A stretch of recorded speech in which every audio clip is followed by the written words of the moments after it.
Business community کے مطالبات اور دباؤ کے باوجود اسٹیٹ بینک کی مانیٹری پالیسی کمیٹی نے آج شرح سود کو 11% پر برقرار رکھا ہے اور اس کی وجوہات بھی بیان کی ہیں۔ ساتھ ساتھ گورنر اسٹیٹ بینک نے آج ملک کی معاشی صورتحال، اس مالی سال میں بیرونی ادائیگیوں کی صورتحال اور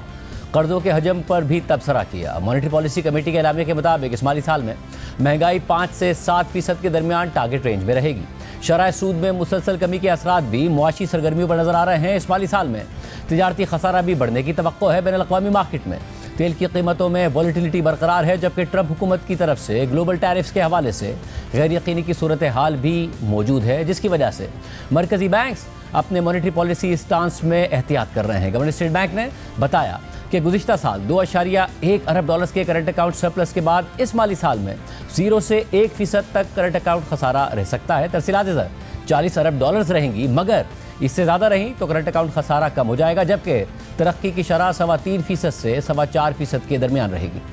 لاسٹ ایئر آپ نے دیکھا کہ ہمارا کرنٹ اکاؤنٹ جو ہے وہ سرپلس میں رہا تھا، لیکن اس کے ساتھ ساتھ آپ نے دیکھا کہ ریسنٹ منتھس کے اندر امپورٹس جو ہے وہ کافی بڑھنا شروع ہوئی ہے۔ اس کی وجہ سے ہمارا جو کرنٹ اکاؤنٹ کے ڈائنامکس ہیں وہ بھی چینج ہو رہے ہیں۔ نیکسٹ ایئر کے لیے ہماری اسیسمنٹ یہ ہے کہ جو کرنٹ اکاؤنٹ کا ہمارا لیول ہے وہ ڈیفیسٹ رہے گا اور وہ 0 سے 1% کے درمیان رہے گا۔ تو ڈیپینڈ کرے گا ہماری ٹریڈ کی جو گلوبل ٹریڈ کی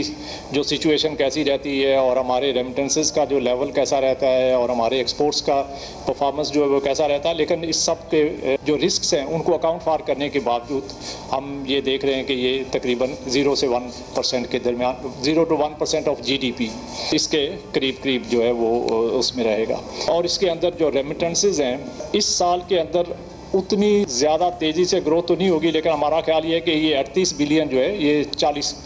بلین سے اوپر چلا جائے گا۔ لیکن اگر یہ 40 سے جتنا اوپر جائے گا تو اس کا پازیٹیو امپیکٹ ہمارے کرنٹ اکاؤنٹ کے اوپر آئے گا۔ ساتھ ساتھ جو گروتھ ہے ہمارا GDP growth, real GDP growth, اس میں نیکسٹ ایئر کے لیے ہمارا خیال یہ ہے کہ ہماری گروتھ جو ہے وہ 3.25 سے 4.25% کے درمیان رہے گی۔ گورنر اسٹیٹ بینک نے بتایا کہ گزشتہ برس پاکستان نے 26 ارب ڈالرز کی بیرونی قرض کی ادائیگیاں کی، جس میں رول اوورز بھی شامل تھے، اور سال بھی اتنی ہی ادائیگی کرنی ہے، جس میں سے 16 ارب ڈالرز رول اوور ہوگا اور باقی 10 ارب ڈالرز کی ادائیگی کرنی ہوگی جو پاکستان کر لے گا۔ لارجلی ہم نے لاسٹ ایئر بھی تقریباً 26 بلین کے قریب کا جو ہمارا ڈیٹ ریپیبل اوور آل تھا اس کو سیٹل کیا، اور اس سال بھی تقریباً اسی لیول کے اوپر ہمارا ڈیٹ ہے۔ اس 26 بلین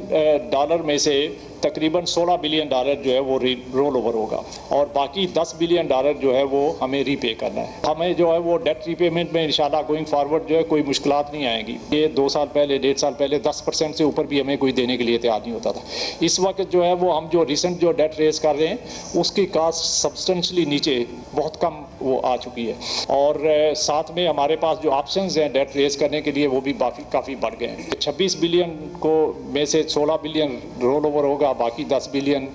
ری پے کرنا ہوگا، اور ہمارے ریزروز جو ہے وہ آپ کو پتا ہے کہ ابھی اس وقت 14.5 بلین ڈالر کے قریب ہیں، تو 14 بلین سے اوپر۔ تو پہلے یہ سچویشن نہیں ہوتی تھی، پچھلے سالوں میں دیکھیں 23 میں یا 24 کے اندر ہمارے ریزروز جو ہے ری پیبل اماؤنٹ سے کم تھے، تو لوگوں کا کنسرن ہوتا تھا کہ پتہ نہیں ہم ٹائملی پے کر پائیں گے کہ نہیں۔ لیکن اس وقت ہمارے ریزروز جو ہیں جو ہم نے نیکسٹ ایئر میں ری پے کرنا ہے، جو ایکچولی ری پے کرنا ہے، اس سے کافی زیادہ ہیں، اور ہمارے ریزروز کی امپورٹ کوریج جو ہے وہ بھی اس میں کافی بہتری اب آ گئی ہے،